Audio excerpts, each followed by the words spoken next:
Ассалаумағалейкум, қадірменді ағайын. Өткен бейне жазбамызда терезенің төсеніштерін қалай орнатуға болады, подоконник дейді ғой.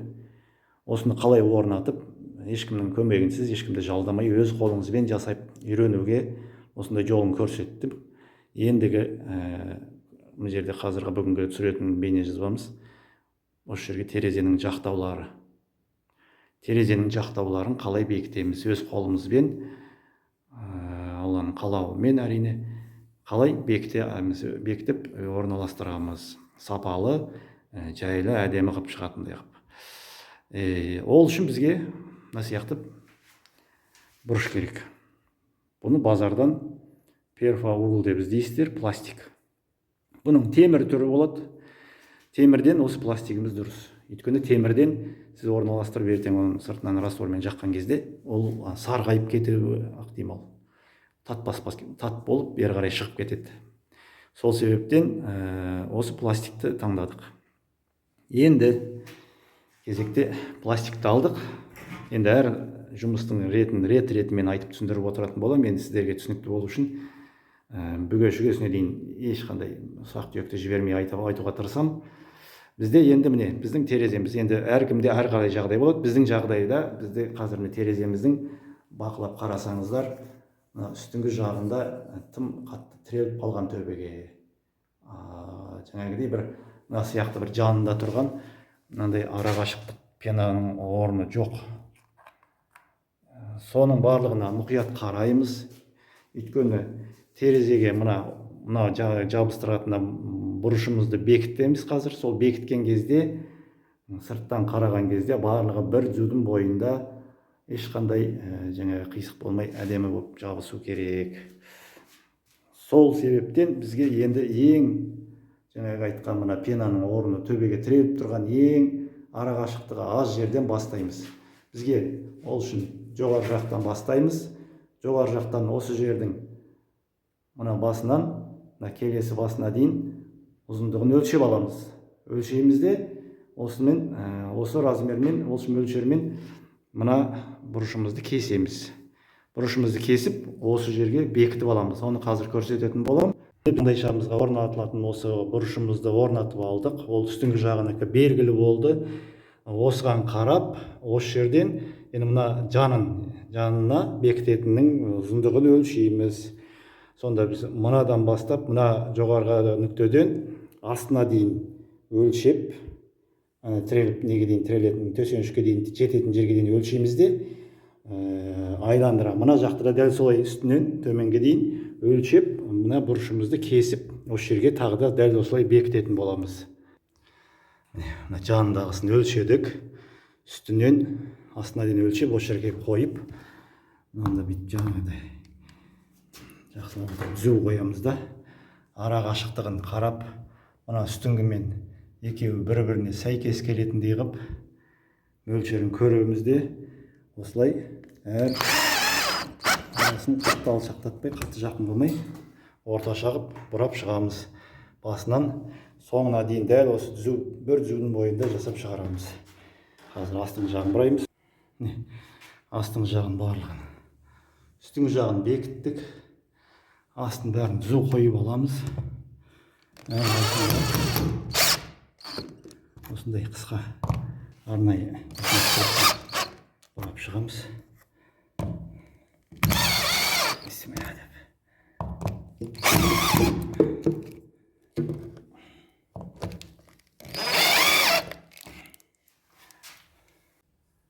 Бір жағын қатырдық, үстін бұрап қатырдық. Енді мына жақ жанына қарамыз. Барлығын жақсылап бекіттік. Қолдан келгенше түзудің бойымен келтіріп бәрін бұрап болдық. Мына сияқты жанның бәрі, жасалатын жердің барлығына бекіттік. Енді айландыра барлығын жақсылап отырып бекітіп алғаннан кейін бір түзуін дұрыстап бір қарап тексеріп аласыздар. Ендігі кезекте бізге мына жақтауға орнататын біздің жағдайда біз гипсокартон қояйық деп жатырмыз. Гипсокартонды осы жерге ара қашықтығы мына жермен мына арасын жақтаудың көлемін өлшеуіміз керек. Оны өлшеуге оның жақсы бір жеңіл жолы бар.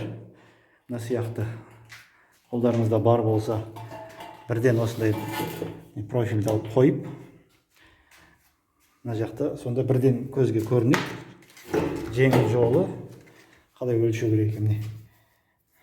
Қарасаңыз, мына түзудің бойымен бізге метрімізді, рулеткімізді бүйтіп қоямыз да, осылай өлшейміз. Қабырғаның түзулігі, мына жердегі жалпақтығы бізде сонда 14 сантиметр 5 миллиметр болып шығып тұр. Bir жағы асты. Мына жағын өлшейміз. Мына жеріміз өлшегеніміз таза 14 шығып тұр жалпақтығы. Енді дәл осылай астынан, ортасынан, ең үстінен өлшейміз. Асықпай өлшеп аласыздар. Мына жерге астыңғысын мына сияқты жазып қойыңыздар, егер ыңғайлы болады да. Асты 14-те 5 мм, үсті мына жеріміз мен өлшеп дайындап қойғам 14 жарым. Сіздерге қалай өлшегенін көрсетіп жатырмын. Асты 14 жарым, үсті 14 сантиметр болды. Енді қараңыздар.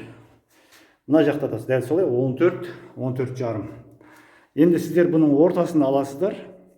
Мына ұзындығын жерден жалпақтығын бір өлшеп алдыңыздар ғой. Енді мынаның ұзындығын өлшейсіздер. Ұзындығын, биіктігін. Жерден ана неге дейін, үстіне дейін, жаңағы мына біздің бекіткен бұрышымыздың биіктігімен бірақ аласыздар. Сонда бізде мына жерде 2,77 болып шығып тұр. Дәл осылай барлығын қайталап, жалпақтығын өлшейсіздер, ұзындығын өлшейсіздер. Гипсогордонның көлемі. Енді ұмытып қалмас үшін бір жерге жазып алыңыздар. Содан кейін оны гипсогордонды сол мөлшермен кесіп, қазір кесіп, жерге қалай орнататынын көрсетемін. Міне, мына сияқты жақтаулардың бәрін гипсогордонды әдемілеп кесіп алдық.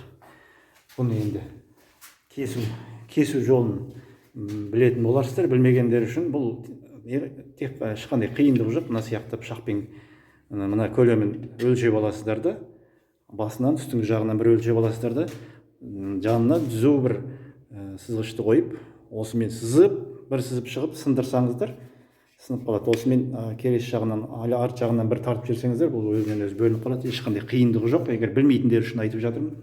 Гипсогордонды кескен кезде ешқандай ара қолданудың қажеті жоқ. Осы пышақпен ақ кесуге болады. Енді міне біз барлығын кесіп дайындап алдық. Екі жақ, мына жақ, жан жақтарын бәрін мөлшерін келдіріп, енді бұның қазір қалай орнататынын жайлы түсіндіретін болам, түсіндіріп көрсететін болам. Бұны аламыз да, бір жағынан бастаймыз, өстіп ақырындап аламыз да, бұны мына жерге әкеп қоямыз. Ешқандай қиындығы жоқ. Аламыз да мына жерді мынаған тақап отырып, мына қолымызбен ұстап тұрып, бүйтіп мынаған келтіріп, тіреп отырып қоямыз. Бұны қойғаннан кейін бер жағынан аламыз да, тіреп тұрып, мына сияқты. Бұның бәрі.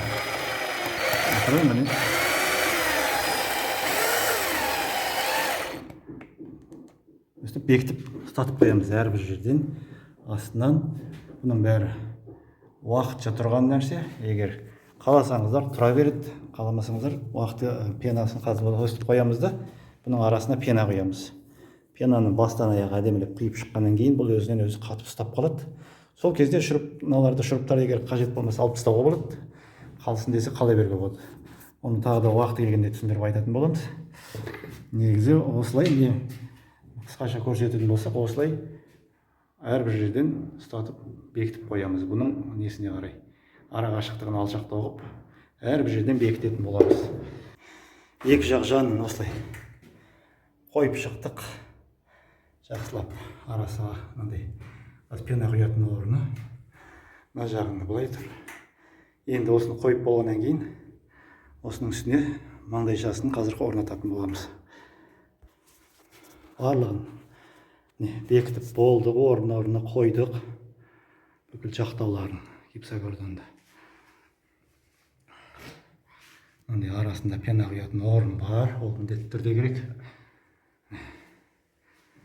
Астында жан-жағын бүкіл түзулігін бәрін бір тексереміз.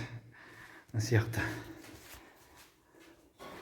түсінікті болу үшін мынаны қойған кезде мынандай 90 градус дейді. 90 градустардың бары болса, осыны былай терезеге тіреп қоясыздар да, сонымен өлшейсіздер. Мөлшер. Мынау қойған жақтауымыз бері қарай қисайып кетпесін. Бұл жақтау сәл 90 градустан артық болып тұру керек. 90-нан көбірек. Сонымен осылай түзу оймен өсіп өлшейміз, мөлшерлеп. Айландыра жан-жағын бәрін өстіп көріп шығамыз. Сонан кейін ендігі бәрін қойып алғаннан кейін ендігі жұмысымыз қазір пенаны ішіне құйып шығамыз. Пенамызды аламыз. Жерден бастап бисмилля деп асықпай. Егер ара қашықтығы жалпақ болатын болса, пенаны екі жаққа тигізіп айландырып құйып шығатын боламыз, асықпай.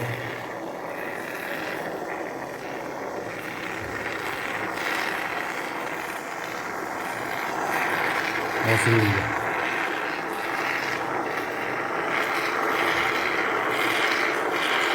Өтпен асықпай істесеңіз бәрі жақсы болады. Міне, бүкіл барлығын айландырып, пенасын бүкіл бір қабат жағып шықтық, құйып. Үстіне екі жақ жанына барлығын бірден қалың құймаймыз. Бұны кептіріп барып, біраз уақыт күтуге тура келеді. Жұмысыңыз сапасы дұрыс болсын десеңіз, пенадан ысырап жасамаймын десеңіз, күтуге тура келеді. Міне, мына сияқты құйып қойдық. Осы кеуіп біраз, жоқ дегенде бір жарты сағат күтіңіз. Жарты сағаттан кейін, 30 минуттан кейін тағы да бір қатты шығармай, надан бері қарай асырмай жеткізбей істесін. Мына жерге құйып шықсаңыз, ол өзі уақыты келгенде өседі, ісінеді, бері қарай пісіп. Сол кезде өзіме келетін жерге дейін жетеді. Қалған жетпеген жеріне раствормен толтыратын боламыз. Уақыт өтті біраз, 30 минуттай уақыт өтті. Пенамыз өскенше өсіп, жақсы болып дегітіп қалды. Енді екінші қабатын жүріп шығамыз пенамен. Қатты төкпейміз, аздап қана құямыз. Андай өзіңізге көрінген қуыс-қуыстың бәрін ақырын жаймен бүйтіп асықпай толтырып шығасыз. Қалың құймайсыз. Сәл ғана аздап қана құясыз. Дәл осыны қайталап, айландырып осыны істеп шығамыз. Енді менің қалыңдығына байланысты. Көріп тұрғандарыңыздай осылай жасалады. Осыны қайталаймыз. Екінші рет құйып шықтық пенаны жақсылап. Енді тек күту қалды. Пена кеуіп болды. Біз оны бір күн күтіп, әбден кепкеніне дейін күтіп кептірдік. Енді келесі ары қарай жылжимыз. Мына жердегі пенаның шығып тұрған жерін бәрін пышақпен кесіп алып тастаймыз, түзулеп қабырғаның бойымен. Сонан кейін бір айта кететін жағдай, мына сіздерде егер мынандай ара қашықтығы, мына үстіңге қойған маңдайшаңыздың жақтауының ара қашықтығы тым ұзын болған жағдайда, мына сияқты пена әбден кепкенше бір тіреу қойып қойсаңыздар дұрыс болады. Өйткені пена итеріп, ол былай төмен қарай салбырап кетуі мүмкін, түзу болмай қалуы мүмкін. Жақсы. Енді ары қарай жұмысымызды жалғастырамыз. Мына келесі жасайтын жұмысымыздың реті, келесі ретте мына осы бұрышымызды, перфобұрыш дейді, осы бұрышты осы жерге айландырып қойып шығамыз. Оны біз род гипс, біздің жағдайда біз род гипс қолданайық деп тұрмыз. Род гипспен осы жерді қуыстардың бәрін толмаған жерін толтырып, жағып, осы бұрышымызды соған бекітеміз. Енді сместің түрі көп қазір базарда. Біз род гипспен пайдаланайық деп тұрмыз. Енді сіздер өзіңіздің ыңғайына қарай қайсысын қолдансаңыздар да өз қолдарыңызда. Жалпы бізде род гипсіміз езіліп дайын тұр. Қазір аламыз да бұны мына жерге қалай жағып көрсететін боламыз. Енді оның жақсылап езіп аласыз. Алдына да біздің дайындап, езіп дайындап қойғанбыз. Бұны қатты сұйық қылмайсыз. Ұстаған кезде осының барлығын ары қарай мына ішіне толтырып, итеріп жағасыз. Бір жағып өтесіз, мына қуыстың барлығын. Мына сияқты. Негізі өте жақсы ойлап шығарылған осы раствор дейді ғой, осы батынеміз, смесіміз өте жақсы. Осындай жерлерге жақсы пайдалануға болады.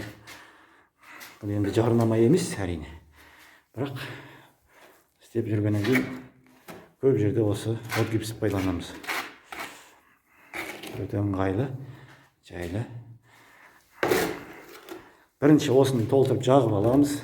Мына жерге қуыстардың барлығын толтырып аламыз. Дәл өстіп не тым қатты сұйық болып кетпесін, өйткені тоқтамай қояды, дұрыс жақпай. Ыңғайлы жағып аласыз. Мынандай жоғары жағындағы бәрін. Осыны бірыңғай жағып шығамыз. Жағып шыққаннан кейін айландырып.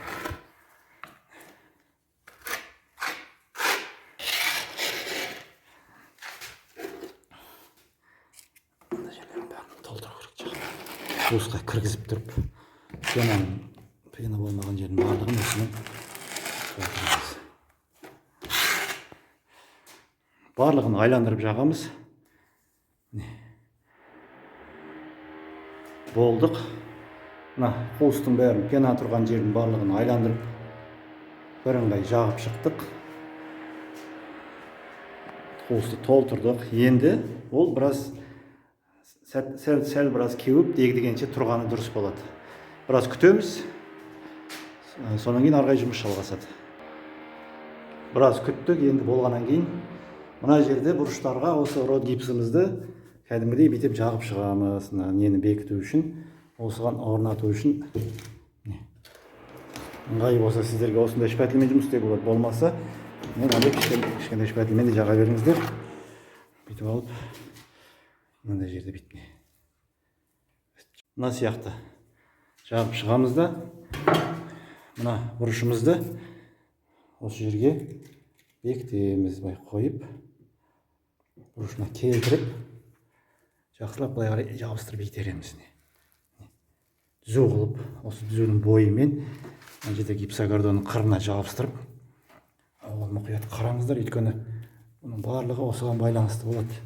Сіздің осы жерге қалай жабыстырасыз, ол түзулігі бәрі сонымен шығу керек. Гипсокартонға нақты жабысып, орнына тұратын болса, қолмен итере беріңіздер, егер сіздер ыңғайлы болса. Бүйтіп басып, үстіңгі жағын барлығын қазір. Басып, мына сияқты шпәтілмен бүйтіп артығын жағасыздар да, артығын алып тастайсыз. Мына жағы да дәл солай. Артығын бүйтіп қырып аласыздар.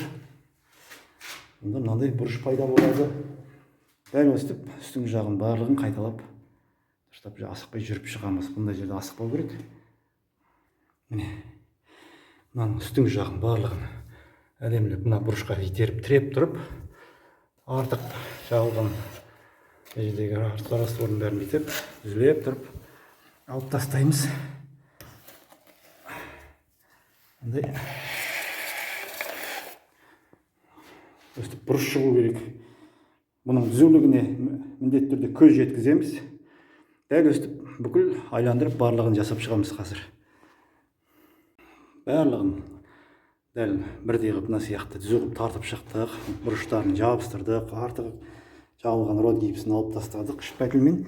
Енді бізге өткендегідей мына сияқты қалған осы бұрышты жабысып тұрған осы саморезерімізді біраз алып тастасаңыздар болады. Негізі алып тастаған дұрыс болады.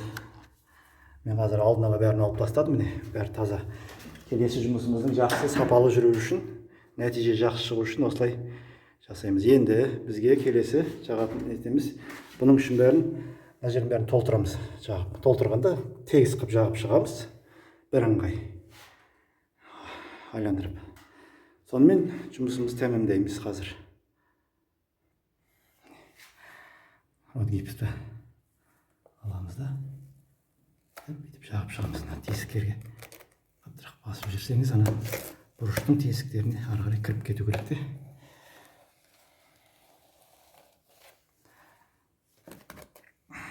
Жаққан род гипсіміз әбден ары қарай өту керек. асықпай. Естеріңізде болсын, ескерте кететін бір жай, рот гипсті көп езіп қоймаңыз. Енді сіз енді ғана істеп жүрген болсаңыз, оны бірден көп езсеңіз босқа қатып қалады да, ол да ысырап болады. Сол себептен көп езіп тастамаңыз. Алланың қалауымен бәрі жақсы болды. Жағып болдық. Рот гипсімізді әбден жағып болдық. Біздің тереземіздің екі жақ айландыра жақтауын бәрін орнына қойдық. Ойлаған нәтижеге жеттік.